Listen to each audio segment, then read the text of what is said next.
അവൻ്റെ ഹൃദയത്തിൽ വക്രതയുണ്ട്. അവൻ എല്ലായ്പ്പോഴും ദോഷം നിരൂപിച്ച് വഴക്കുണ്ടാക്കുന്നു. അതുകൊണ്ട് അവൻ്റെ ആപത്ത് പെട്ടെന്ന് വരും. ക്ഷണത്തിൽ അവൻ തകർന്നു പോകും. പ്രതിശാന്തി ഉണ്ടാകുകയുമില്ല.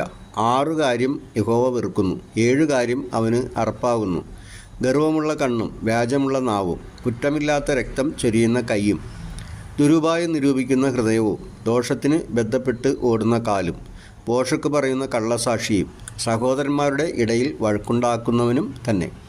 മകനെ, നിൻ്റെ അപ്പൻ്റെ കൽപ്പന പ്രമാണിക്കുക, അമ്മയുടെ ഉപദേശം ഉപേക്ഷിക്കുകയും അരുത്.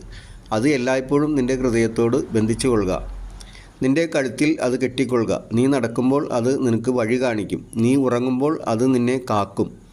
നീ ഉണരുമ്പോൾ അത് നിന്നോട് സംസാരിക്കും. കൽപ്പന ഒരു ദീപവും ഉപദേശം ഒരു വെളിച്ചവും. പ്രബോധനത്തിൻ്റെ ശാസനകൾ ജീവൻ്റെ മാർഗവും ആകുന്നു. അവ ദുഷ്ടസ്ത്രീയുടെ വശീകരണത്തിൽ നിന്നും പരസ്ത്രീയുടെ ചക്കരവാക്കുകളിൽ നിന്നും നിന്നെ രക്ഷിക്കും. അവളുടെ സൗന്ദര്യത്തെ നിൻ്റെ ഹൃദയത്തിൽ മോഹിക്കരുത്.